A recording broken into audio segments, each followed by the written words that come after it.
temos um tema muito legal sobre o bullying. Vamos conversar um pouco, né? Um tema que está sempre recorrente nos filmes, nas novelas, no nosso dia a dia, nas escolas. Mas hoje a nossa proposta é uma visão diferente sobre o bullying.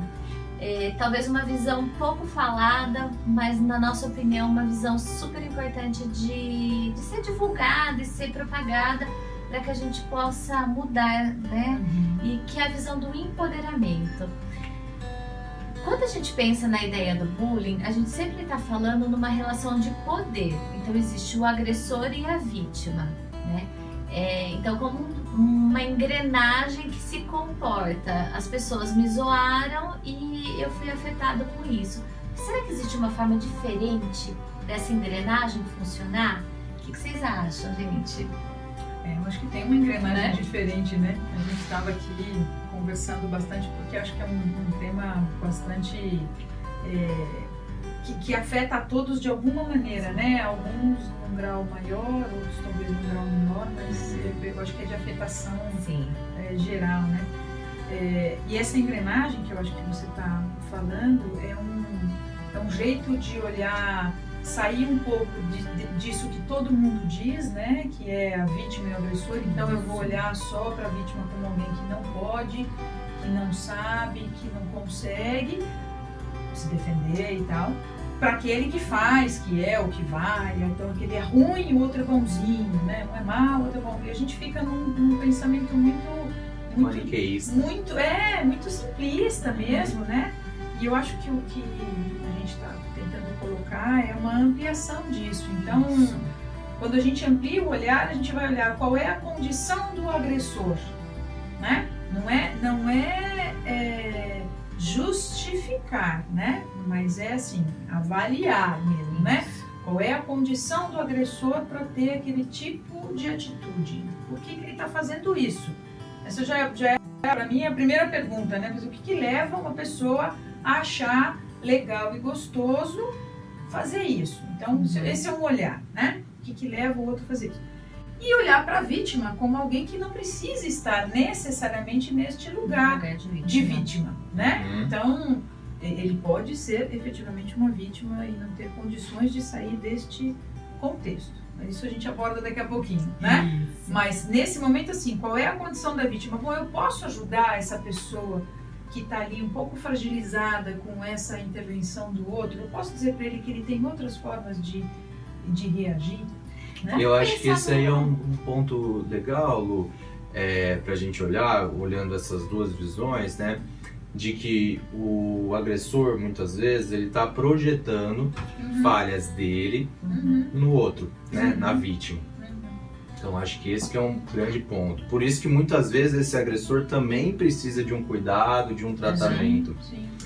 E, olhando sobre um novo olhar em relação à vítima, também acho importante nós podermos, enquanto profissionais da saúde mental, e também vocês aí de casa, né? Pais, professores, diretores de escola, vocês poderem ajudar estas pessoas que são vítimas a não darem tanta importância, né? Ou seja, que a opinião do agressor não seja determinante para o bem-estar, né? Ou seja, porque você reforçar, retificar a opinião do agressor, né? Ou seja, o bullying, né? O famoso bullying, que tem essa palavra, né? Que é to bully do inglês, que é ameaçar, oprimir, tiranizar. Ao você reforçar isso, você na verdade está retificando aquilo que o agressor está colocando e dando óleo para essa engrenagem, né? Exatamente. Permitindo que essa engrenagem continue funcionando. Eu acho que é legal a gente pensar como um contínuo, né? Então, o bullying ele começa com a zoeira, essa zoeira ela vai ficando mais intensa, a vítima vai se colocando nesse lugar, a família vai se colocando nesse lugar e o bullying vai começando a se caracterizar como algo sucessivo, repetido, né? Mas se lá no começo, quando é uma zoeira, todo mundo passou por zoeira, né, gente? Assim, imagina, viver é uma grande sobrevivência aí, né? Ser adolescente, criança dentro da escola é um grande... E é um território importante de sobrevivência, para a gente aprender a lidar com isso. Se quando o nosso filho chega em casa e conta, poxa, mãe, meu amiguinho falou que eu sou cabeçudo, ou narigudo, não sei o quê. E a gente toma isso de uma forma muito supervalorizada e não empodera essa criança, a gente vai começando a dar sinais para essa criança de que isso é muito ruim. E se a gente começa a trabalhar, é verdade, filho, poxa, você é cabeçudo? E o que você achou disso? Né? Realmente, a sua cabeça é maior que o das outras crianças. Isso tem algum problema? Não, não tem. Ou tem, olha, cada um é diferente. Você é cabeçudo, o outro é narigudo, o outro é beiçudo, o outro é não sei o que. São características de cada um, né? Usar isso como uma forma de agressão é outra coisa. E aí eu permito ou não, né? Então acho que isso é um ponto interessante. Eu brinco no consultório, né, com a meninada, eu falo assim, olha, eu vou jogar uma bola pra você, né, que é a agressão.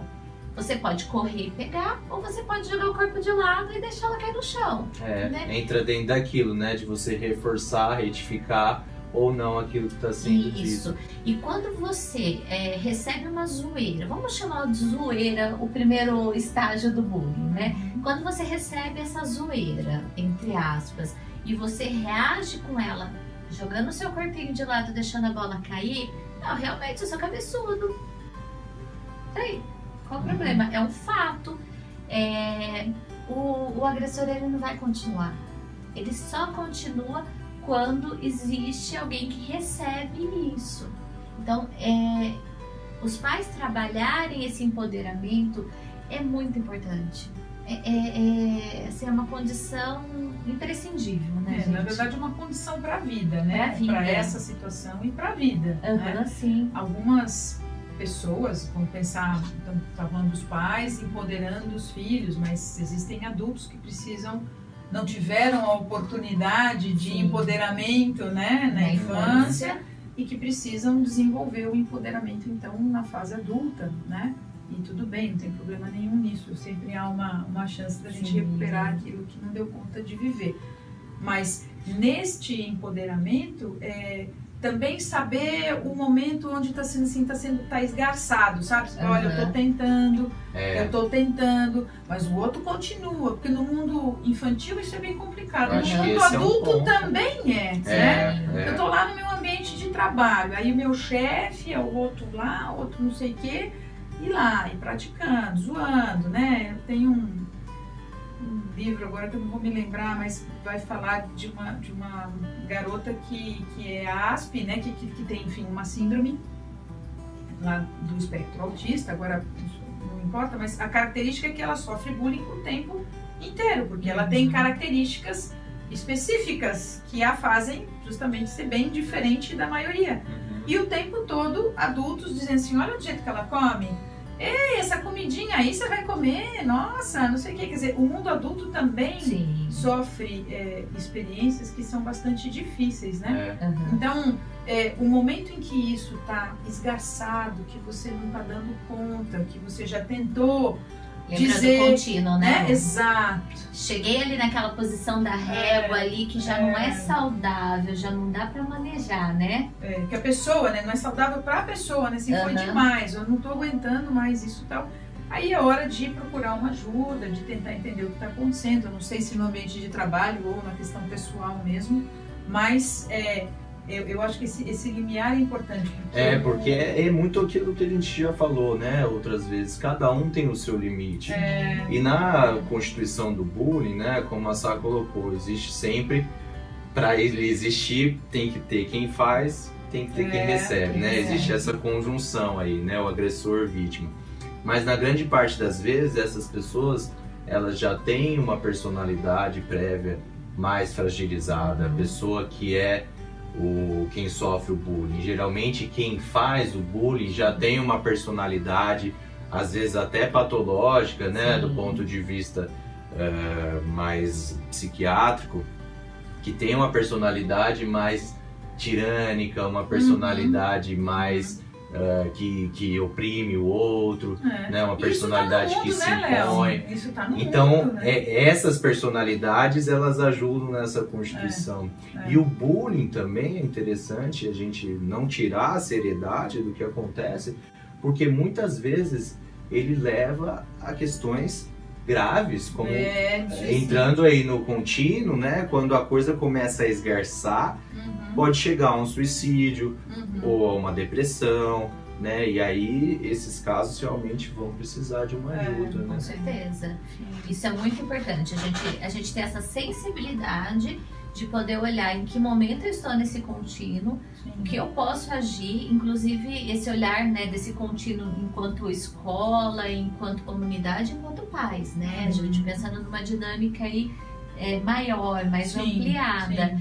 E em que momento que isso passa do limite, em que momento que isso já tem um transtorno instalado, tanto do agressor quanto da vítima, né? Exato. Porque o agressor, ele também tá comunicando, né, gente? Geralmente a gente demoniza o agressor, né? Sim.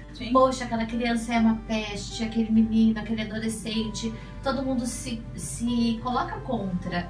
Mas essa pessoa, ela está sofrendo, ela está comunicando algo que não tá funcionando legal. Ou, inclusive, uma doença. Exato. Né? Eu sempre gosto de chamar atenção, inclusive no consultório geralmente aparece, né, as vítimas, né?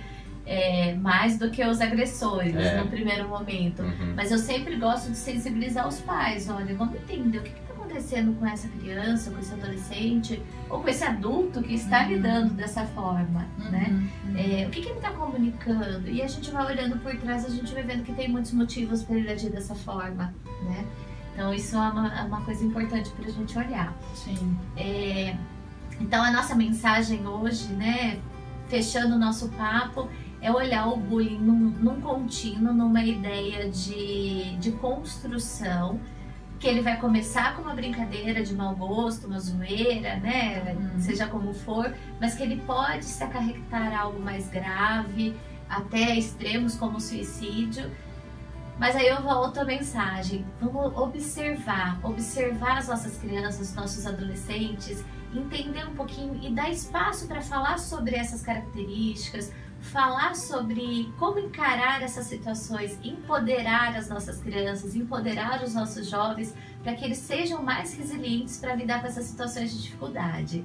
Tá ok? Então fica essa nossa mensagem. É isso aí, pessoal. Sinceramente, não devemos tirar a seriedade do que ocorre, mas buscar um novo olhar.